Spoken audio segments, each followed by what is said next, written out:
Key facts on cellular, tissue, organ, and system organization in human physiology. Levels of organization in the human body. Human physiology is based on a hierarchical structure, starting from cells, the basic unit of life. Cells organize into tissues, which are groups of similar cells performing common functions.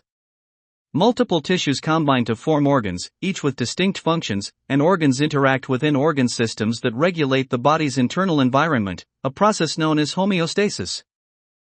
Cellular composition and function. Cells are the smallest functional units in the body and vary in structure based on their role. They contain organelles like the nucleus, mitochondria, and endoplasmic reticulum that perform specialized tasks. The cell membrane regulates exchange with the extracellular environment via processes like diffusion, osmosis, and active transport, maintaining internal conditions optimal for cellular activity. Tissue types and functions. There are 4 primary tissue types in the human body: epithelial, connective, muscle, and nervous tissue. Epithelial tissue covers surfaces and lines cavities, acting as a barrier and in absorption and secretion. Connective tissue provides support and binds structures, encompassing bone, blood, and adipose tissue. Muscle tissue enables movement, while nervous tissue transmits electrical impulses for communication. Organ formation and integration. Organs are complex structures formed from multiple tissue types. For instance, the heart consists of cardiac muscle tissue, connective tissue, and nervous tissue. Each organ has a specific physiological role, like the liver in detoxification and metabolism. Organs do not function in isolation, they are integrated within organ systems, such as the digestive system, which breaks down food and absorbs nutrients. Organ systems and homeostasis. Organ systems collaborate to maintain homeostasis, the stable internal environment necessary for survival.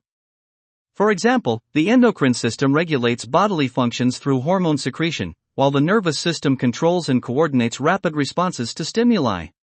Disruption in one system can lead to a cascade of dysfunctions in others, illustrating their interdependence. Cellular communication mechanisms. Cells within tissues communicate through various signaling pathways, including paracrine, autocrine, endocrine, and synaptic signaling. These mechanisms ensure coordinated responses across tissues and organs. Gap junctions in chemical messengers like neurotransmitters and hormones are crucial for effective communication, particularly in complex systems like the nervous and endocrine systems. The cardiovascular system's hierarchical structure. The cardiovascular system exemplifies the levels of organization. Blood, a connective tissue, is pumped by the heart, an organ, through a network of vessels forming the vascular system, an organ system. This system facilitates nutrient, gas, and waste exchange, crucial for cellular function and survival, maintaining systemic homeostasis. Pathophysiology of heart failure. Heart failure is a condition where the heart's ability to pump blood is insufficient to meet the body's demands. Causes include myocardial infarction, chronic hypertension, and valvular diseases. The pathophysiology involves ventricular remodeling, reduced ejection fraction, and compensatory mechanisms like increased sympathetic activity and renin-angiotensin-aldosterone system (RAS) activation, which eventually exacerbate the condition. Pharmacological management of heart failure. Heart failure is managed using drugs that target specific physiological pathways. ACE inhibitors, beta blockers, and diuretics reduce cardiac workload and fluid overload. ACE inhibitors, in particular, block the RAS, reducing vasoconstriction and sodium retention. Aldosterone antagonists also mitigate the adverse effects of chronic RAS activation, improving patient outcomes. Drugs targeting the cardiovascular system. Several drug classes affect cardiovascular physiology, including calcium channel blockers, ACE inhibitors, and beta blockers.